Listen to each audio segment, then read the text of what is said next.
took a vacation, you changed clinics. Maybe you even changed careers. And then burnout came back anyways. For a lot of vet pros, that's the part nobody talks about and nobody likes to talk about. Burnout doesn't leave just because you do. Welcome back to the Veterinary Business Podcast, where practice owners get the strategies that build stronger teams and stronger businesses. I'm your host for this session, Adeesha. It's great to have you here. Now, today I'm joined by Dr. Amber Parks. She's a board-certified veterinarian, former medical director and practice owner, and now the founder of the Stress and Burnout Coach. She spent over a decade inside the profession, and now she helps vet teams break the burnout cycle for good.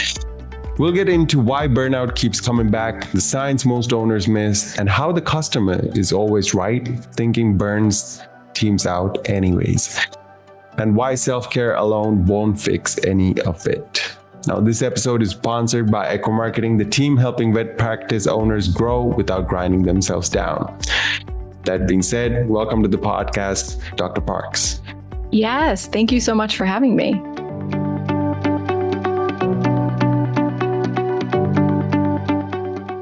Now let's get into it. Why does burnout often keep coming back for veterinary professionals even after they change jobs, clinics, or careers? Yeah, I see this a lot in my coaching clients, and I experience this myself. So I did a decade as an associate and medical director, and I got really burnt out. And I thought, if I just switch to relief work, then this will be the solution. And I was happier for a short period of time. But then the really cool part was I started going into all these practices and seeing people that were experiencing the same things I was experiencing. So I realized it doesn't matter where you're at. Certainly there's some practices, and just like any job, right? Some are better than others. But really what it came down to was the way that I was trying to process or manage the stress that we all deal with in a veterinary hospital every day. So things like, dealing with clients, maybe emotionally charged clients, maybe coworkers or colleagues that just have really, challenging personalities. And that is everywhere you go. That is even outside of our profession. So I even worked with a coaching client of mine. She was a veterinarian. She left clinical practice to go to academia. And that's when her and I connected. And she's like, I'm so burnt out still. So she was a great example. We worked together. She actually went back into clinical practice, and she realized it's not, yes, there's the sad cases, like you're removed from that, but it comes down to learning how to process the stress instead of just completely trying to push it away and act like it didn't happen, which usually catches up with us. So are we unintentionally training ourselves to thrive on chaos, making it difficult for the nervous system to actually settle into a healthy environment? Yeah, I think we've all been living that way, right? So the way that many of us have got to where we are in our careers, whether that's a support staff member, that's a veterinarian, we have probably sacrificed a lot, worked very hard. We probably have some perfectionist tendencies. And we just keep pushing through, which is great to get us to where we are. But that is not the same recipe that will sustain us in practice and in our career. So, yeah, I think that we always, live in fight or flight without really realizing it. You're just kind of like, well, I got today and tomorrow, then I'm off for the weekend and it'll be better, next week. And we just push through, and then next week comes and it's a repeat of the same thing. So yeah, we're always in that type of energy. And when you really dig down deep, the things that we're experienced and exposed to every day just kind of irritate, but there's this wound that's there. And being comfortable without having to always do something, I have found, is a lot of what I see in the people in veterinary medicine too. So it's possible for this irritation to go away. Is that what you're saying? And for us to really find some more healing or meaningful aspect to it instead. Yeah, it's, again, we are in healthcare, which is never 100%, but we put that on ourselves to be 100%. So there's always going to be a disconnect there. And yeah, I think we can absolutely find our passion back in the profession in practice when we learn to manage some of that stress instead of, like I did, trying to avoid it and go to different practices and then realizing, you know what? Yes, there's a system of veterinary medicine that I think has a lot of opportunity for fixing, but I can start today on how I'm experiencing and dealing with that stress and get relief and be able to have a sustainable career. Check.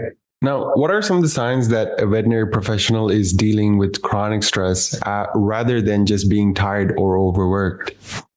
Yeah, I get this question a lot. So I was burnt out for years and I didn't know it. Okay. So really the big difference is, do you have that ability to recuperate?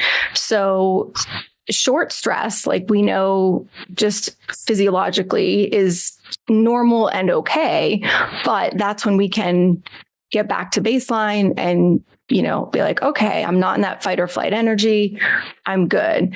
The chronic stress that turns into burnout is this, it doesn't matter if I take a vacation, if I switch jobs, I'm so exhausted that even rest doesn't touch it. A lot of times what I find is people will work really hard throughout the week.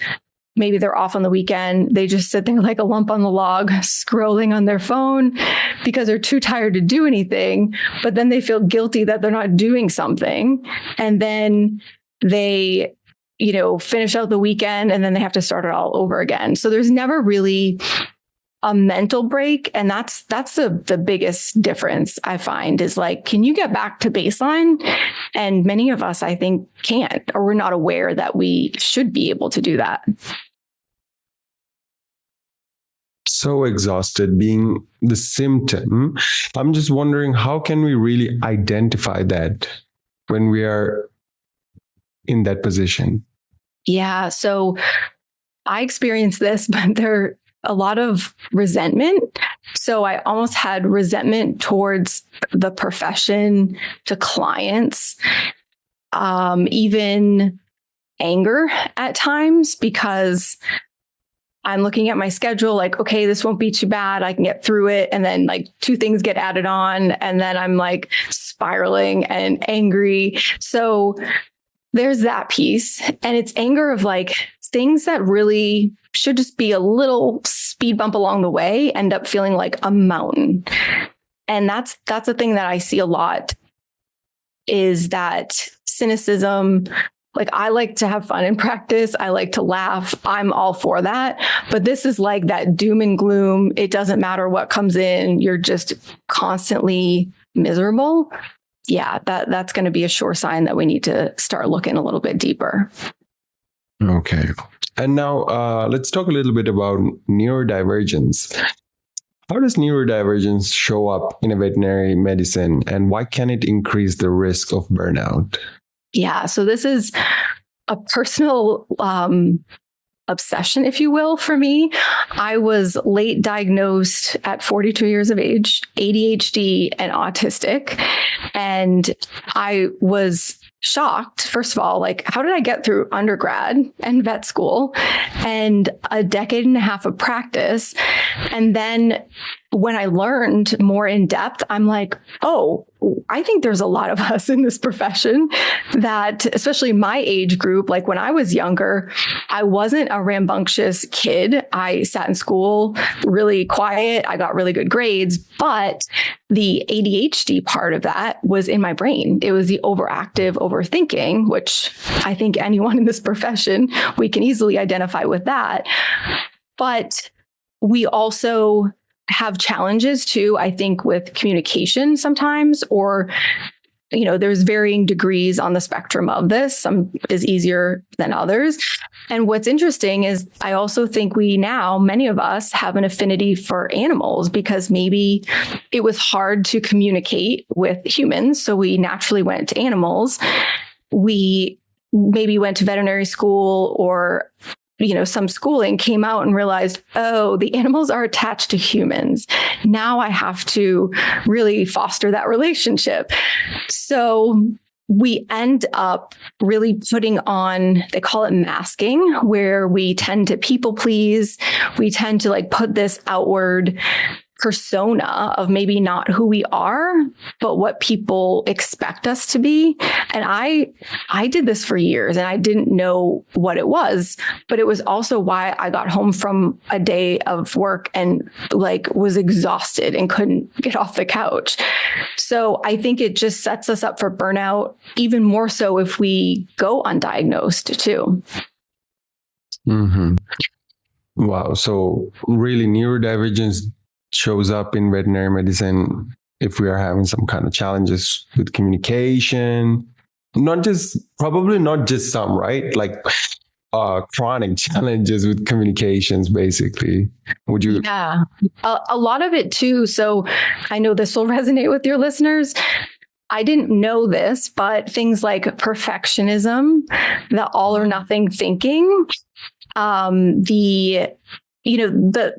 we think of all maybe the less desirable things, but the good part is we tend to be out of the box thinkers.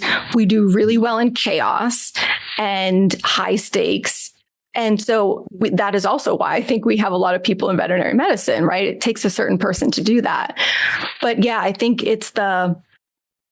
we tend to be very empathetic. And so when we're facing all the challenges that we do on a normal day in veterinary medicine, we're feeling everyone's energy, we're absorbing that, and that gets very draining. And if we're not aware of that, and then if there is some communication challenge, it just kind of layers all these possibilities together to really, potentially stack the odds against us and set us up for burnout for sure. Right. I'm just wondering now with regards to masking, right? Is that also multiplied because of these communication challenges, or is that something more different? It's more, I would say it's a little bit different. Now, the interesting part though, is this looks different for everyone. And I think that's what makes it challenging to identify it. And what makes this look different for everyone is our personalities, essentially.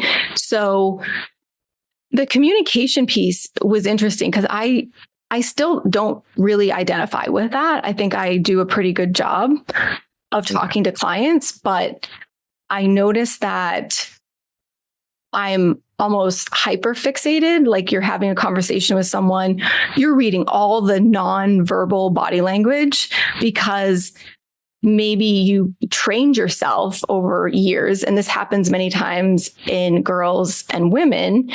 We've trained ourselves to subconsciously pick up on those things and not realize it. But in doing that, that takes energy as well. So it comes off as we communicate no problem, but it can really drain a lot of energy in doing that. That's really interesting. I would think you're a next level communicator, right? Yeah. And that's what I liked communicating, honestly, with clients. If you get that great client who wants to be educated, they want to hear about everything. And, and I enjoyed the medicine aspect of it too at that point. So in my mind, that didn't even cross my thought of this might be a drain of energy. It was it's all or nothing. We give it all, and that's really why, if we're not aware of that, that's why I think had I known I was neurodivergent, I think I would have been more aware of that. I just thought I need more sleep. I don't know, but that didn't even do it either. So yeah. That's amazing. So it can definitely lead to a risk of burnout because you're just not aware of it, what you're doing. You might be masking, you might be having some other challenges that aren't being addressed in the typical sense of communication training and all the other continuing education opportunities. So, yeah, thank you very much, Dr. Parks, for really sharing that experience, insight with us. Sure. Now, we've been talking about cycles that keep coming back, patterns that don't fix themselves with a vacation, a new job, or one more wellness app. The same thing happens with practice growth. Most clinics don't lose growth in one big moment. It happens quietly. You try a new ad platform, you redo the website, you hire another tech, but the problem keeps growing, but not the practice. Because the issue isn't tactical, it's strategic. And that's exactly why EcoMarketing built the complementary marketing strategy meeting. Think of it less like a marketing call and more like a diagnostic of your practice. You'll sit down with Lila, a veterinary marketing strategist who has worked with hundreds of clinics, and together you'll look at what your marketing is actually telling you. What's bringing in new clients, what's really costing you, and where the leaks in your client journey are. And what a focused 6-month growth plan could look like for your clinic, your market, and of course, your goals. So no more guessing, no more piling on tools and budget without clarity. You walk away knowing exactly where to focus next so the cycle can finally break. Book your complimentary marketing strategy meeting at veterinarybusinessinstitute.com/MSM. I'm going to repeat that one more time. Veterinary Business Institute, that's one word, .com/MSM. Equa only takes a limited number of meetings each month. So if this resonated with you, go ahead and grab a spot while it's open. All right, let's get back into the conversation because the next question takes this even deeper. Dr. Parks, in what way does the traditional customer service mindset contribute to burnout in veterinary teams?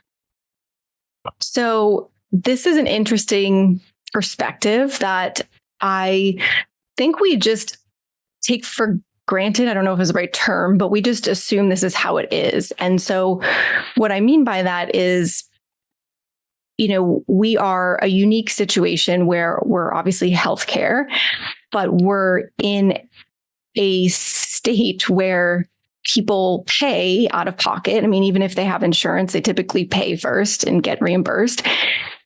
And so I think that brings us to a different level of expectations on what clients should receive and how they should receive it. So we're taking something that is healthcare, which we all know is not 100%, and it never will be, and we're human. And then almost business model in a way that is trying to produce a product or a service. So yeah, it may work many times, but there are going to be times where there's a disconnect. And I think that that's where we can lose some people when it comes to burnout. What I mean by that too is some of my coaching clients that I work with that are veterinarians, they feel like, well, I had this client that was maybe really rude or disrespectful, and I have to see them again. Or they didn't fire them, the clinic manager or owner or whomever didn't fire them, and now I have to be subjected to seeing them again. And so kind of we worked through what that looks like and how to make that so you don't feel like you're a doormat. But it's that simple concept that I think have always put us on, well, I don't want to say this, but the customer is always right. I think I think that mindset is changing a lot. And I think that's very empowering. And I also think that will allow a lot of our support staff and doctors to want to stay in those practices that support them and don't allow them, as in the employees, to be second rate to the customers too. So, does it cause it directly? No, but yeah, it's a business, right? We have to look at the bottom line, but are we doing that to the detriment of our employees is the big question. So what does a healthy boundary first kind of customer service model look like in a high volume clinic? I think it's going to look different for everyone because everyone's threshold of what they can handle as far as like busyness, energy level, chaos is going to be a little bit different. But you have to, I think we're really good at not even knowing what our boundary is, right? We're just like, we don't need a boundary. We don't have it. So no one's going to listen to me. So I'm just going to keep going. And we end up doing things or having to, see clients that don't really like us and we don't feel great about it. Like that's really just not a great partnership, like, as it is. So it can be challenging as far as like where to set those boundaries. Number one, it's you as an individual and you have to set that and people will test you and, you have to walk them through that process of like, no, this is where I'm at. So I think it's going to look different for everyone, but I think we forget bottom line is that you can have boundaries. Even though you're an employee, you're still human. And I think a lot of times we think we're either going to get in trouble or lose our job. So we don't speak up, but we're miserable inside and that can fester. So really take ownership of that boundary yourself. And well, what if the practice owner wants to help, right? Wants to support, but they're not aware of that the associate is facing such criticism from clients and they're keeping it bottled up because they're afraid of, bringing it up and seeming a bit too sensitive. Yeah. So I live this. I'll tell you my story in a nutshell. When I was a medical director, we hired on a newer doctor and she's still there actually. She's phenomenal. And I remember one of our first doctor meetings, well, it wasn't the first, she had been there a little bit of time, but she had experienced a client that wasn't happy with her. And the irony is this client just cycled through the doctors of who they weren't happy with. So it was going to be my turn next at some point. And I remember her telling the practice owner, who is a phenomenal guy, and she's like, and she just asked it in the nicest, sweetest way. Like, I saw these people, I really don't feel comfortable seeing them again with what they said to me and what they said about me. And I remember thinking, I've done a total 180. I remember thinking like, just do it. Like, just go in the room. Like, it sucks, but this is work. Like, just, it was that mentality of just keep pushing through. And it was so well received by my boss. And he was like, absolutely, like, I'll see them or whatever it is. So having that psychological safety to be able to bring that up and not have judgment. Thank God I wasn't the one that was, because not that I would have said, oh, you need to just whatever, but I know there are a lot of practices out there that still have that mentality. So my biggest lesson for that was, one, you have to set a boundary and bring it up yourself, which could be the hardest part, but no one is going to do it for you. But two, for practice owners, if you sense something like that might be going on, I think it's a great thing to have, in a private setting, a very honest question of like, hey, how did it go with so-and-so? Was that, I know they were really challenging, and just a very open-ended question, because what might come out of that is the fruit of what you're looking for to have that conversation too. Amazing. Absolutely. I think, as you mentioned, Dr. Parks, usually it's not well received, such feedback. Well, I wouldn't say usually, because, in the veterinary professional, everyone involved is so compassionate. Like the amount of people that I have met through my own time in the industry. So it just might be the practice owner isn't aware that such thing is going on. Majority of the time, that might be the case. So bringing it up nicely, setting the boundaries for yourself first is so key, as you aptly showed in that example. Thank you so much, Dr. Parks. Now, why isn't self-care alone enough to heal this burnout that we've been discussing? And what are some of the deeper changes that are needed at both a personal and a practice level to really root it out? Yeah. So self-care, I think the notion was from a real positive place. Like, let's find this, self-care.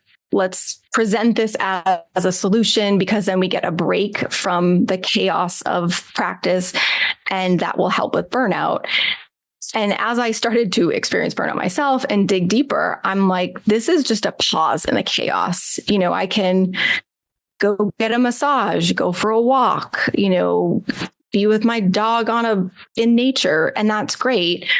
But I need to know how to handle a challenging coworker or a client or my inner self of imposter syndrome. Like, there's no amount of self-care that is going to be that solution. So to get to the root of it, truly, I do think working with someone that understands the profession, a coach like myself, because we can't see our own blind spots. Like, I have a coach as well. I can't see my own blind spots or what stories I've been telling myself probably my entire life. So to have someone else reflect that back is how we identify, this might be a deeper pattern here, and then, root that out. Some of the work that I do with my coaching clients is getting down to the subconscious patterns, which are so interesting because there's a lot here that we are not aware of, but drives a lot of our decisions and our, mentality of, sorry, a cat on a veterinary podcast here. Absolutely. So, yeah. So the subconscious is very interesting because a lot of these patterns we developed in childhood. So this is where perfectionism can come from, because maybe our parents were like, well, you got a B plus, but it wasn't an A. And it may have been from a very benign place, but our little brains are like sponges. And we thought, oh, if we work harder, then my parents are happy. Then we start all these patterns of perfectionism and people pleasing. So it's really getting to the root of that. As far as for practice owners, I think I love to have these open conversations on a one-on-one basis. That's where you're going to get the most honest answer. And a lot of the stuff that happens before a conversation like that is to just have that psychological safety, have that, if I tell my boss this thing, are they going to freak out and, go off on the deep end, right? So we know those type of people, we may have worked with them. It's not having that type of reaction that opens your office door, if you will, to have people feel more comfortable to be able to have those conversations. And that's really like the basis of that. And I think when we can normalize some of these conversations too, it doesn't feel this taboo topic of, we all know burnout exists, but I've had people that have told me they've gone to job interviews and they were asked, oh, there's a gap in your resume. Can you tell us about that? And they're like, oh, I was really burnt out. And the interviewer said, yeah, maybe don't tell anyone that, because then that's not going to look really good for you. So that happened to someone I know. And I'm thinking, we all know it exists. Why are we're still trying to cover it up? So normalizing the conversation, not just in your practice, but in the profession itself.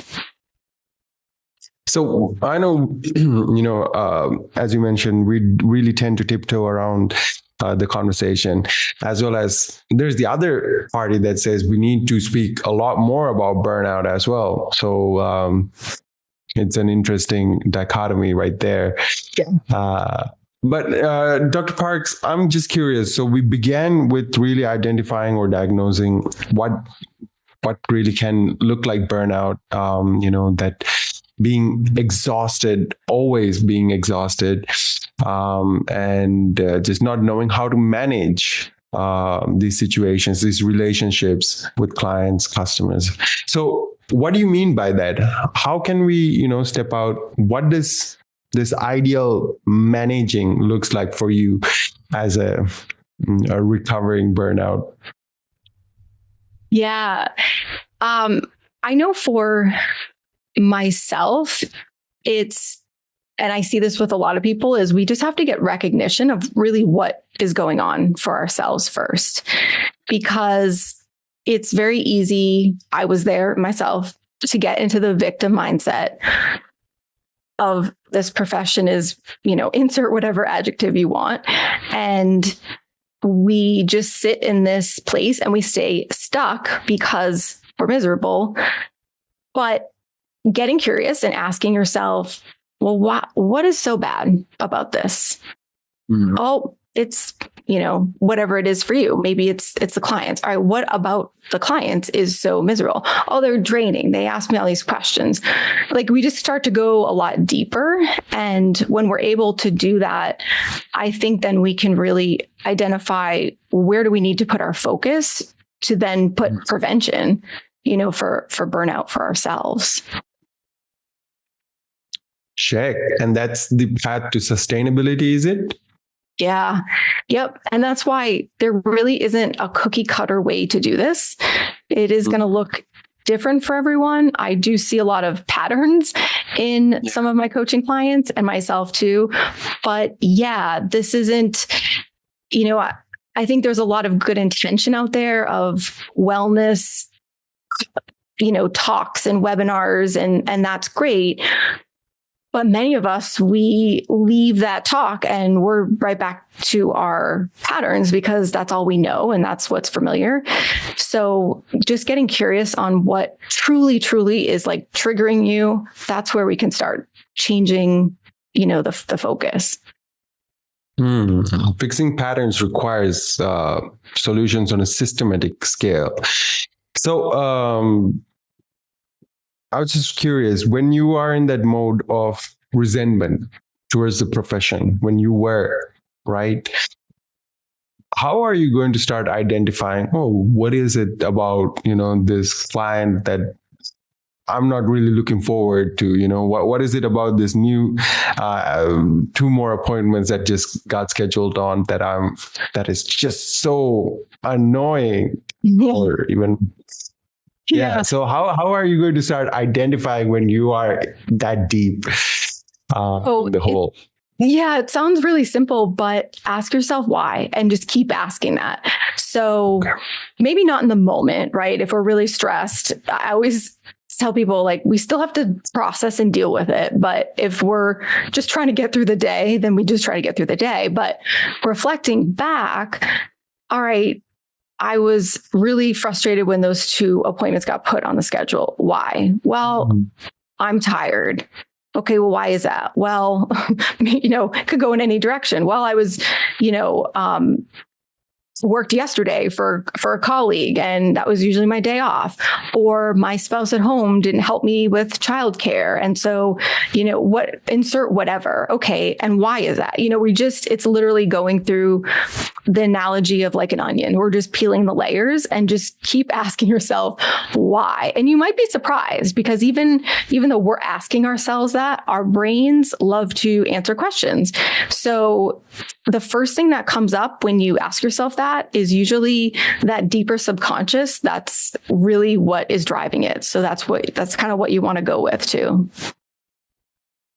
Oh, wow. That's amazing. So start with why. And I feel like you mentioned there, scheduling some time for self-reflection at the end of the day, intentionally, and not just letting it be, one of those moments when you're just done and down in the dirt, and then you start thinking why, instead of having it more intentional. Would you recommend that? Yeah, there's definitely a different energy to that, right? There's the venting, exhausted, miserable. Why am I doing this?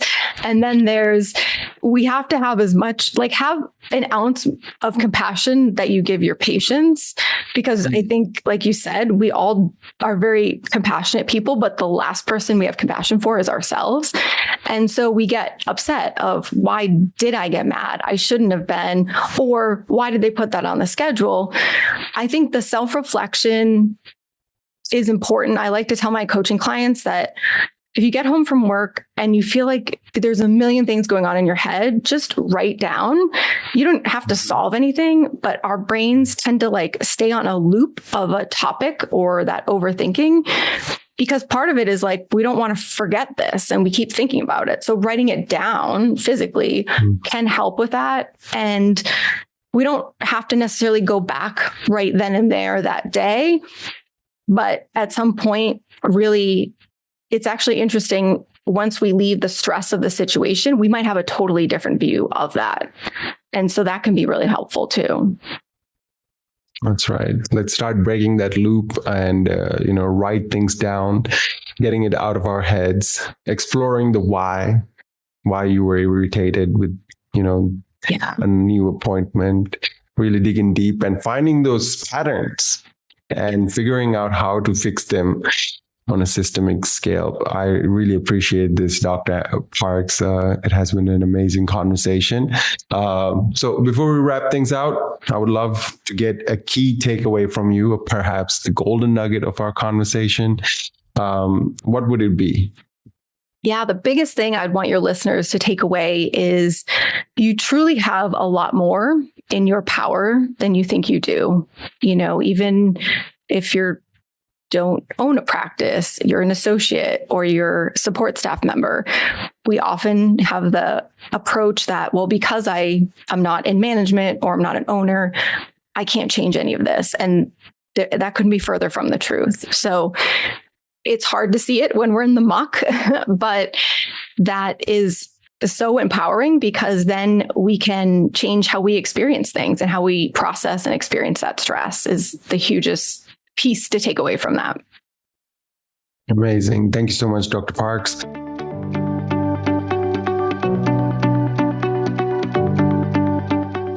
So here's something that stuck with me throughout this conversation. Burnout isn't a personal failure, it's a pattern, and patterns don't break with a vacation, a new job, or a bubble bath, although we really wish it would. They break out when something deeper changes at the practice level, at the leadership level, and of course, inside how we think about the work itself. For practice owners, that matters, because a burned out team costs you retention, it'll cost you your culture, and of course, it'll cost you the energy to grow. Big thanks goes out to Dr. Amber Parks for the honesty and clarity she brought out today. Dr. Parks, where can our listeners get in touch with you if they are interested in? Yeah, so I'm mostly on Instagram. My handle is at Dr. for doctor, period, Amber Parks, AmberParks. And you can also check out my website, thestressandburnoutcoach.com. And if you're interested, like, what is this coaching thing and what does that look like? Just head over there, send me a DM or an email, and I'd love to chat. Amazing. So if you want to build a practice that's run strong without running your team to the ground, that'll also start with strategy, not more hours. So go ahead and book that free marketing strategy meeting at veterinarybusinessinstitute.com/MSM. I'll repeat that one more time, veterinarybusinessinstitute.com/MSM for if growth is on your radar for 2026. Now, it has been my pleasure and privilege to host this podcast. I'm Adeesha. This has been the Veterinary Business Podcast. Until next time, take care.